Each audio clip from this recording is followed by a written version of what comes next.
video. Just like most of you, I am always on Facebook Marketplace, Craigslist, any local ads on Facebook. And I came across this gem behind me. It's a 1989 Nissan 240SX. It is the most factory car that I've ever seen. The body's pretty bad. There's a couple of dents that I'm a little concerned that I won't be able to get out completely without actually doing over fenders or something like that. But I'm gonna get into the car, show you what it looks like now, and get into my plans for it.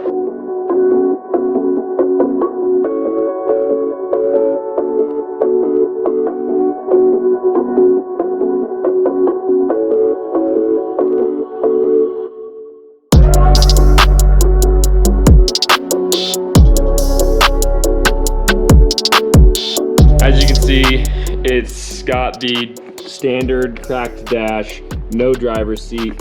The ignition is broken, so they pulled out the actual switch from the back of the tumbler here. It's an automatic, unfortunately, and it does run and drive.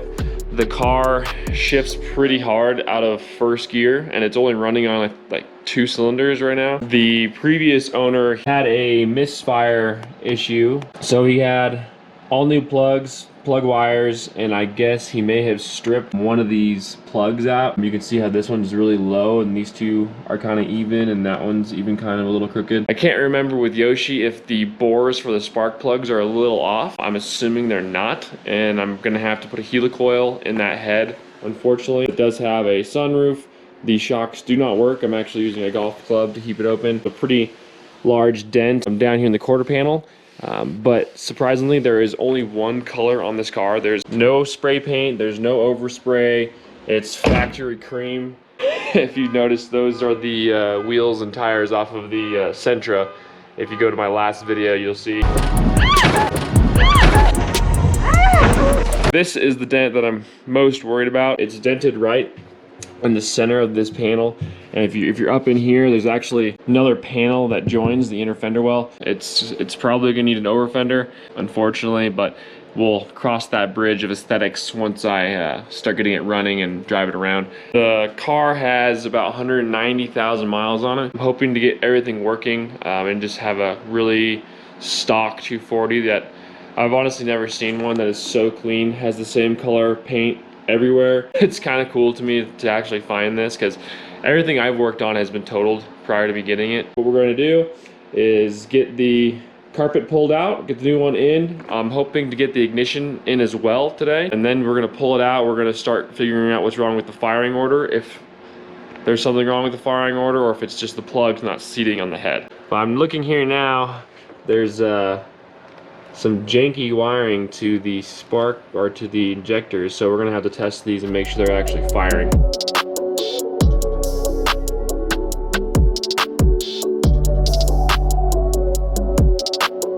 Totally lied to you. I'm definitely leaving the carpet in here. When I first opened the door, all I saw was these shitty mats they had in here, and this hole right here, but it's actually not that bad. And look at the pad. I've never seen one of those pads actually still adhered to the carpet. So this carpet is actually going to stay in here. I might have my buddy come detail it with some products that'll actually kind of bring it back to life and make it not so crusty. That's kind of nice because I really didn't want to take all the carpet out. One thing I didn't mention is this car, it does have electric windows, electric mirrors. It's not a factory AC car, but it has literally every other option. I'm gonna get the tumbler removed, get the other one. I have one in the shed, so I'll get that one down here. I'm gonna swap it out. Then we'll start looking at the misfire, and hopefully we don't have to drill out one of the spark plug holes. Okay, so these things are usually riveted from the factory, so we'll have to drill out. There's 2 rivets underneath here, one there. Oh, actually, that side's already cut off, so that's nice. Whoa! Something was wrong with the tumbler, it just didn't even turn, so that's probably why they took the switch out. So I got the tumbler. I drilled this one out too, and I just found a bolt that fits through the bracket. I got the plastics installed, going to start the engine and start looking at potential misfire issues.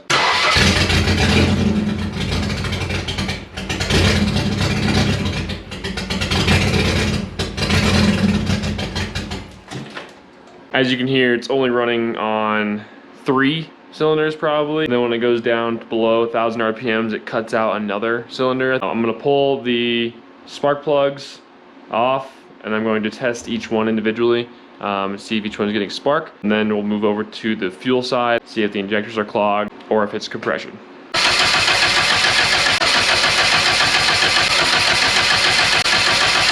Now we'll move over to the fuel injectors, make sure they're all firing. We're going to check, see if there's power at the injector. There should be 12 volts constant to one of the wires, and the other one should be trigger wire from the ECU. 12 volts at each injector. So now we're going to test the trigger on the ground side of the circuit to the ECU. The 4th injector has power on both sides of the connector. So I've got 12 volts on the left side and I've got 12 volts on the right side. So there's something wrong with the wiring. This boot was actually broken, and the guy I bought the car from, he said he got this reset and I didn't even check it. This is probably why it's not running right. It's probably getting way too much air because it's still a math car, so it's not reading the air, it's getting in from here. So if we get this sealed up properly, it'll probably start running a lot better. You can see someone just hacked it. It looks like someone cut it, honestly.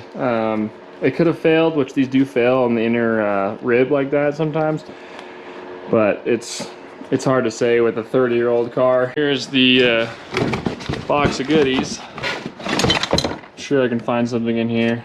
A little bit of intercooler piping, 2 of these adapters. I know it's choked down in the middle, but I mean, come on.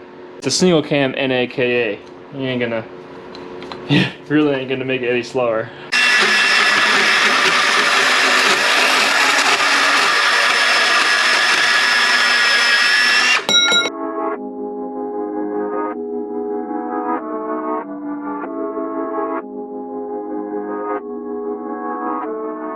That was a pretty serious leak behind the MAF. I'm actually just gonna fire it up and see if we can get it to idle right.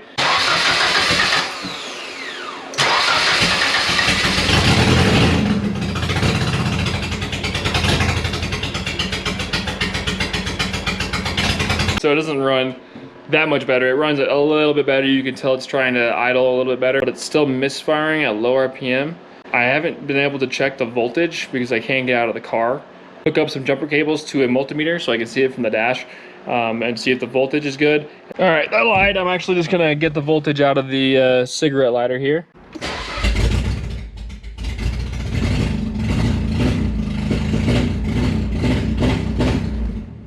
Got voltage, so I'm gonna pull the carpet out the back, pull the fuel pump out, look at the sock, hopefully just swap out some fuel filters, and then we'll have to back purge the injectors.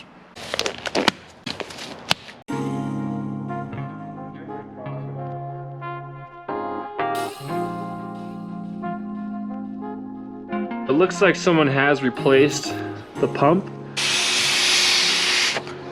It actually breathes really well. We'll look inside the tank and make sure there's no more debris down on the bottom of the surge area and slap it all back together. The tank is not the best, but it's not terrible.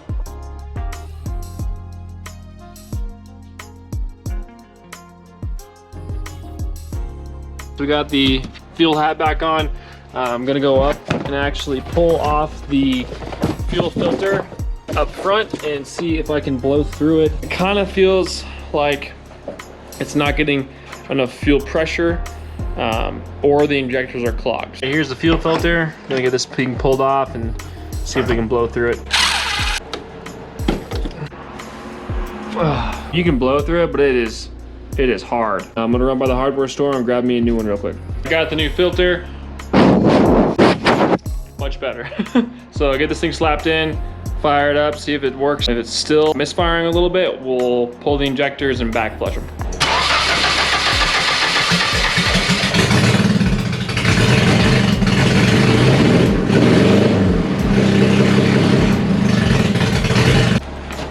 Nope. We're back down here at the office. I've got the 240 in the shop here. I'm going to get all the injectors pulled out, back purge them with some brake cleaner and hit it with a 12-volt battery. All right, we got the injectors here. This is 1 through 4, and you can see someone's been swapping these. There's 2 of these darker metal, and this one actually has more of an orange cap on it. I don't know exactly what's going on here. So I guess you don't have to use the battery on these ones. So it was actually missing 3 O-rings. There's supposed to be an O-ring in each bore to fit the nozzle of the injector into the intake manifold. So I'm gonna get some new O-rings, sit those in, get the injectors back in, and fire this thing up. I've got the injectors in, and the number 4 cylinder injector had a split in the wire, and I'm assuming this one's gonna go next since these 2 were like this when I got the car. So I'm gonna do these 2, get everything plugged in, and we'll fire it up. So I ordered more of these connectors, so I'm not going to do this one since it is still wired properly. I got the rear one done, and we're gonna fire it up.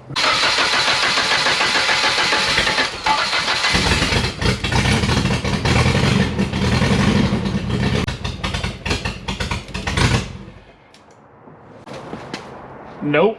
That can only be one other thing, and that's compression, either a valve or the spark plug's not seating. I've been procrastinating taking the plugs out because I'm worried the threads are going to come out with it. So here we go.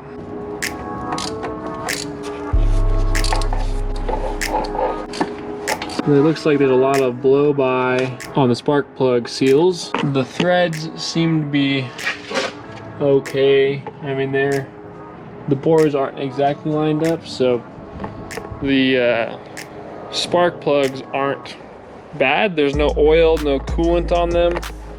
This is 4, 3, 2, 1. You can see it's not terrible. It's lots of fuel. So I'm gonna get these cleaned up and put them back in. Make sure they seat.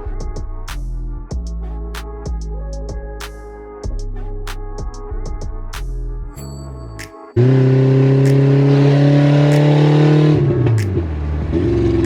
thing is such a turd.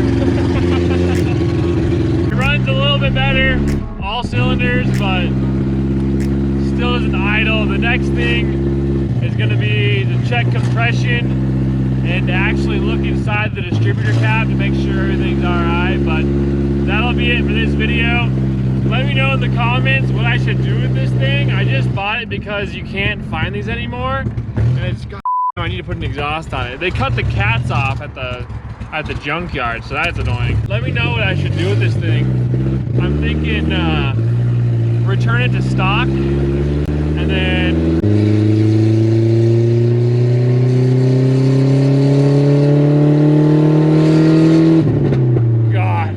probably put a turbo on it, just like Yoshi. Big injectors, little turbo, push like 10 pounds. If it turns out that the motor has low compression, I will be rebuilding the single cam just because it pisses everybody off. If you enjoyed the video, leave a like, drop a comment, subscribe, just keep up with your boy.